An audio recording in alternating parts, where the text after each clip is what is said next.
Jean 11, 37, la Bible dit, alors les principaux sacrificateurs et les pharisiens convoquèrent les Sanhédrins.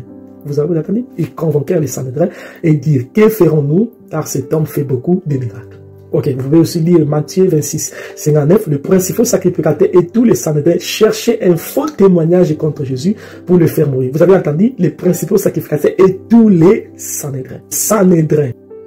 Quand j'ai dit Sanhédrin, beaucoup de gens ne comprenaient pas. Sanhédrin, c'est quoi? À l'époque de Jésus, les Sanhédrins constituent le conseil suprême. C'est comme conseil, une sorte de pouvoir communal. Ce sont des chefs, des gens qui sont des dignitaires religieux. C'est là où ils se réunissent, prennent des décisions pour des questions qui sont religieuses ou traditionnelles, qui sont liées peut-être au fonctionnement de leur temple. C'est aussi comme une sorte de tribunal traditionnel. Là, on juge les affaires qui sont liées à la tradition juive ou à la loi de Moïse. Je essaie d'utiliser des mots simples pour que vous compreniez qu'est-ce qu'est un Sanhédrin. Je répète, les Sanhédrins et les conseils suprêmes des Juifs qui avaient le pouvoir de juger les affaires religieuses et traditionnelles et de condamner certains cas qui sont liés à l'observation de la loi juive ou de la loi de Moïse. Selon la loi de Moïse, si tu désobéis à la loi de Moïse, si tu désobéis aux traditions juives, on devait te condamner. Et la condamnation qui est prévue, c'est-à-dire au cas où on condamne quelqu'un, la condamnation qui était prévue,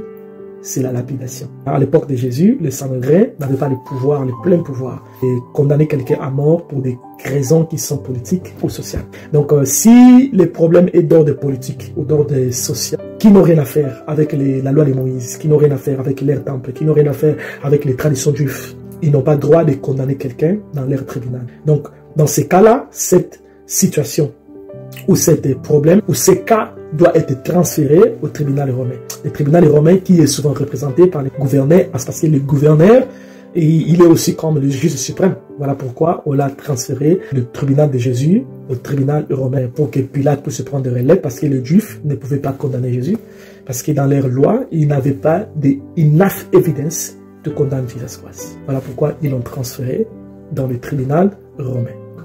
En grosso modo, ce que je voulais dire, les Sanhédrins juifs jouaient donc un rôle majeur à la condamnation de Jésus, parce que c'était même le lieu de base où toutes les décisions ont été prises, même les décisions de l'arrêter, de les juger, blablabla, dans le noir, c'est passé là-bas.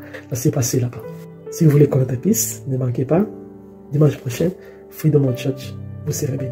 Que Dieu vous bénisse. Je suis votre prophète Firmament, leader principal de Freedom House of Church. God bless you.